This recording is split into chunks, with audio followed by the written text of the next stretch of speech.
I am so excited to say I am joined by an Australian legend. Actually, he's a legend anywhere you go in the world. It's Home and Away's Ray Maher. Ray, thank you so much for joining us on Plan B. Sarina, you're very welcome, and I'm extremely flattered. And that legendary bit anywhere in the world isn't true in Australia, let alone anywhere else. Oh, come on, Ray. You mention your name. I have to admit, I've interviewed quite a few people in this job, but the minute I mentioned that I was interviewing Ray Maher, the man behind Alf Stewart, everybody I speak to, from like 10-year-olds right through to 60-year-olds, get so excited. You are a legend. What does that feel like?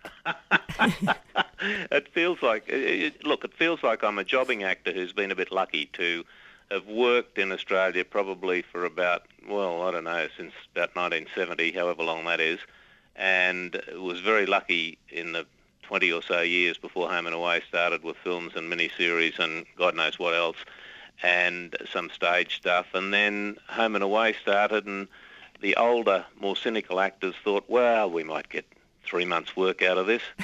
And that was 26 years ago, nearly. Yeah, can you believe it has been going for 26 years? And did you ever think people would take Alf Stewart to their heart like they did? Because he is a bit of a cynical character. Yeah, look, he's a funny bloke, Alf. He's mellowed a little bit as he's got older, and I probably have too.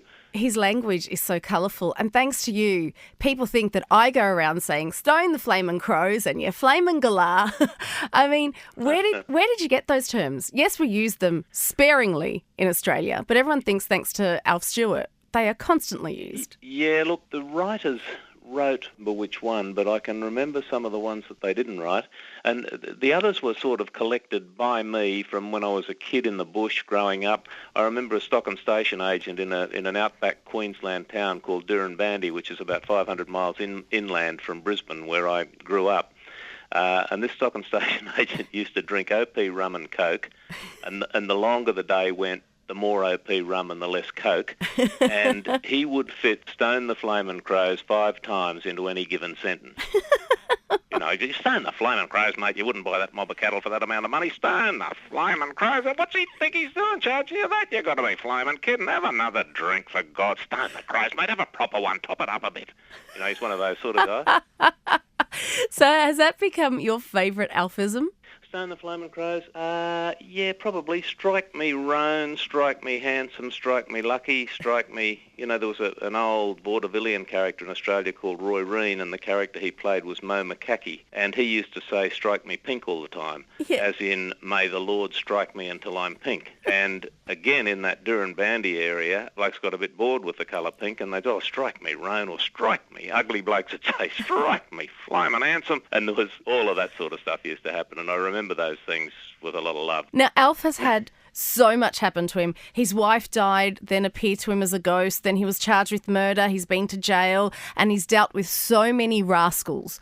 What else do you think can happen to Alf now? He's had so much happen to him. Oh, look, I don't know. I don't get too involved with any of that. I just cop what I'm given as far as the writers are concerned, except the way it's written. I mean, I never asked for a storyline. I never attempt to change a storyline or anything like that, but I do regularly change the dialogue, change the Alf speak, if you like. Now, you're in the Guinness Book of Records for the longest appearance on a soap. So you've been playing the same character for the longest amount of time on an Australian television show. Have you ever thought, you know what, I love you, Alf, but I think it's time to leave? Look, I did a long time ago. I thought that it was time to leave, and I got over that. That was probably 15 years ago. But look, it's, as I said, for the 20 years preceding Home and Away, I did miniseries and about 30 feature films, and I'm not sure how many miniseries and guest parts in television and stage shows and things.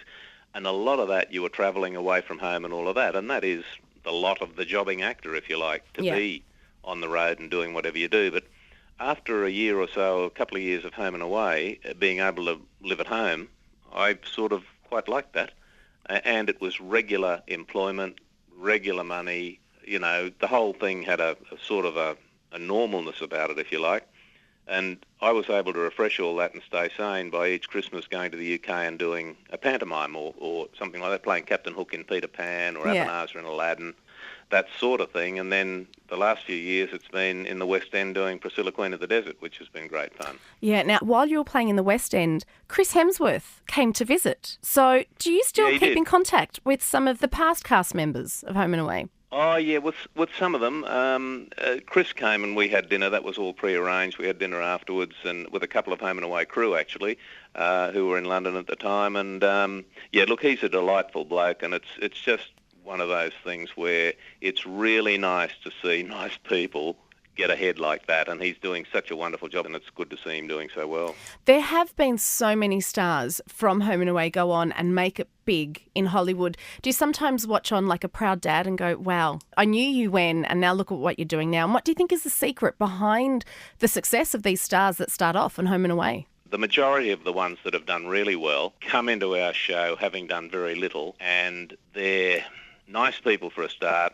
They realise it's a wonderful nursery or wonderful place to learn. They do learn and they do try and improve themselves as actors. And the big thing about something like Home and Away is you get to practice your craft every day, or you get to fire shots in anger every day. It's not like going to an acting school where somebody says, have a look at that, now have a look at it back on television. You actually get to do it in a real situation every day, and you have to do it quickly to produce 2.5 hours a week. There can't be, we have a good time on set, but there can't be any messing around when it comes to making the product. So these kids get to Hollywood and they think, oh, this movie's going to take 3 years to make, or 3 months to make, or 6 months to make, or whatever it is. And they, oh, what luxury! And some of the Hollywood directors and producers, I think, gee, well, these kids are well schooled. I don't have to worry about them. They're off and running, So I think the confidence that working on a show like Home and Away and gives you, these kids just take that to a different environment and away they go. Unlike the occasional ones that chase the opening of an envelope. Sort of get their photograph on the front of a telly magazine and think they've made it and there's nothing more to learn. Does that frustrate you? Yeah. The ones that are like that miss a wonderful opportunity to do the work and hone their craft so that when they leave, they're as prepared as they can be for the next gig. Irish fans are really excited. Can you confirm that you're coming over in December for a tour of Ireland and meet and greets? Look, that was just a little bit premature. Oh. I'm not sure how that got out at that time before it was confirmed. But look, hopefully, all things being equal, if one is wanted in that lovely country, we're working, I think, towards the second half of February or early March, in that sort of area. If you're coming over in February or March, there's always a place to stay at mine, or we can just go down to the pub together. Either or, that'd be lovely. But I would love to come if it works out. Well, Ray, you are definitely wanted here, and we're going to do everything in our power to get you over here. I'm going to end as I began. Thanks so much. It's such a pleasure having a legend on Plan B. Sarina, I wish it was true, but I've been there and I love it, and nice to talk to you.